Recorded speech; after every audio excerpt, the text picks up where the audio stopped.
Olá, galerinha! Pensou que eu não estaria aqui com vocês, né? Vamos à correção do nosso livro suplementar que está lá no nosso roteiro do nosso dia 16 também de outubro, não é isso? Então, abrindo o nosso livro suplementar no capítulo 13, onde ele diz: respeito não tem idade. Tudo a ver com o que a gente estava conversando lá no nosso livro de língua portuguesa, o livro 3 do capítulo 13, onde nós estávamos falando muito ali sobre a questão do idoso, não é isso? Tudo isso aí que foi falado, do Estatuto do Idoso. E aí nós temos um texto que diz assim: na época de sua apreciação e aprovação em Brasília, em 2003, o Estatuto do Idoso foi assunto de várias matérias de jornais e revistas. A seguir, você lerá dois textos sobre ele. O primeiro, publicado na Folha de São Paulo, é um editorial escrito logo após a aprovação da lei pelos deputados federais. E o segundo, publicado no Diário do Nordeste, foi escrito quando os senadores já haviam aprovado o projeto de lei. Então, tem o texto 1 e temos o texto 2, seguindo para a página 18, né? Então, a página 18 vem assim, olha só. Qual, né, das características a seguir os dois textos têm em comum? Então, ele tem: letra A. São textos que fazem uso de primeira pessoa e contêm reflexos subjetivos sobre questões pessoais? Não. Letra B. São textos argumentativos de opinião para vocês que estão opinando, que não são assinados por autores individuais. É a letra B. Porque a C diz: são textos de caráter reflexivo? Não. E D, são textos dispositivos argumentativos caracterizados, cada um, pela defesa de uma ideia pelo autor? Claro que não. Então, número 2. Sobre a ideia central de ambos os artigos, responda: qual ideia norteia toda a argumentação do texto do jornal Folha de São Paulo? Então, vocês vão ter que ir lá no texto Folha de São Paulo, que é o texto 1. E ele diz o seguinte: qual ideia norteia toda a argumentação do texto? Ele está falando sobre o quê? A aprovação do Estatuto do Idoso, tá? Pela Câmara dos Deputados.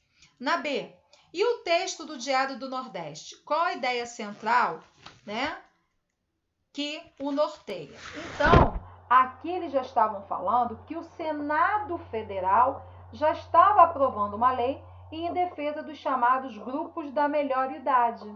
Então, aqui eles já estavam se referindo ao Estatuto do Idoso, eles estavam o quê? Encaminhando a sanção presidencial, ou seja, a sanção incorporar o quê? Os principais, não é? Os princípios destinados a resguardarem as pessoas com idade acima de 60 anos.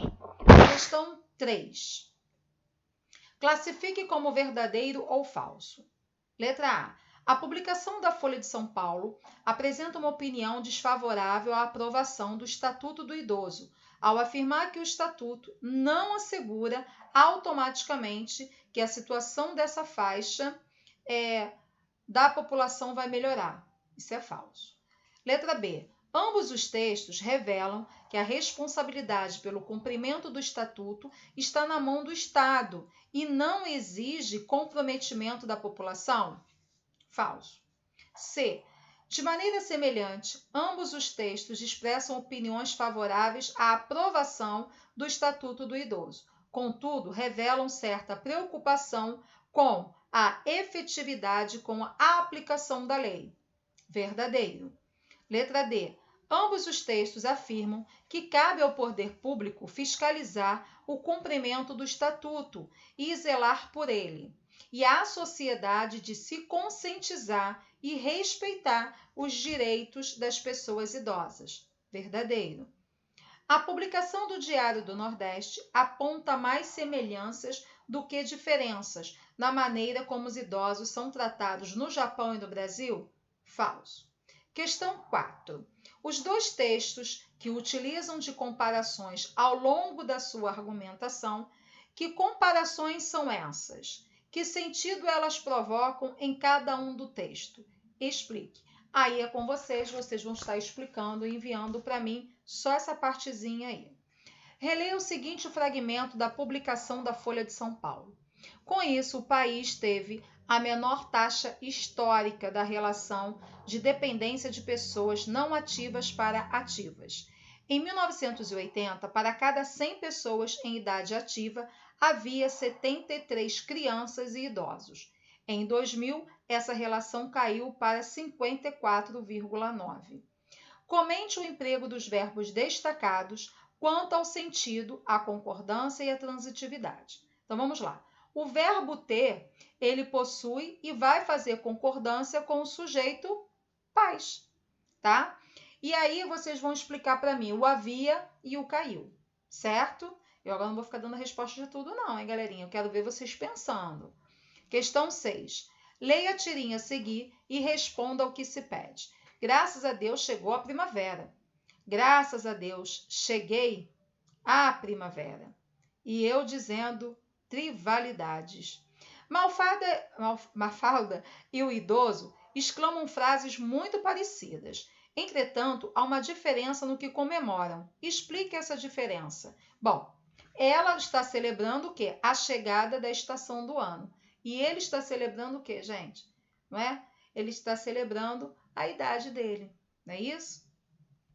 Explique a regência do verbo chegar no primeiro e no segundo quadrinho. Então, chegar significa intransitivo, ou seja, começar, tá? 7. A legislação determina pena para familiares irresponsáveis em caso de abandono ou de maltratos. Da mesma forma, prevê punições para quem ludibriar pessoas de mais idade. Com que palavra a forma verbal prevê, estabelece concordância? Com o substantivo legislativo, referindo o quê? A frase anterior, e ele é explícito na forma verbal prevê. Próxima página, falei que ia ser rapidinho. Vamos lá? Nossa última página vem. O projeto do Estatuto incorpora conquistas como a proibição de discriminação das pessoas em idade provecta nos planos de saúde, mediante a cobrança de valores maiores por faixas etárias. Impõe ao poder público a obrigatoriedade de fornecer medicamentos de uso continuado, especialmente para hipertensos e diabéticos. Com que palavra a forma verbal impõe e concorda e qual é a sua transitividade? Ela está na terceira pessoa do singular e concorda com o substantivo projeto, que é o núcleo do sujeito. Questão 9. A cultura brasileira é diferente da japonesa. Letra A. Apresente outra forma desta mesma frase, deixando as palavras brasileira e japonesa antes do verbo. Mantenha o sujeito como simples. Faça as concordâncias necessárias. Então, essa aí é bem fácil. Vai ficar: as culturas brasileiras e japonesas são diferentes. Letra B. Agora, reescreva a frase de resposta ao item anterior, fazendo com que o sujeito se torne composto. A palavra brasileira e japonesa devem permanecer antes do verbo. Então, ficou: a cultura brasileira e a cultura japonesa são diferentes. 10. Considerando o conceito de concordância e a norma padrão da língua portuguesa, associe as colunas e indique a alternativa correta. Número 1. Nós nos conhecíamos e haviam anos. Questão 2. Nós nos conhecíamos havia anos. Né? É proibido a entrada. Depois, é proibida a entrada. Então, vai ficar da seguinte forma. Né? Vai ficar a letra A. Então, nós vamos ter 2, 1, 3 e 4. Aí é só vocês montarem aí direitinho. Então, ó, a concordância verbal está correta em 2. Há um erro de concordância verbal. 1. Há um erro de concordância nominal. 3. E a concordância nominal está correta. 4. Então, nós temos a letra A. Beleza? Galerinha, tudo corrigido. Até a próxima aula, o nosso próximo roteiro, onde nós vamos estar iniciando o capítulo 14. Beijos!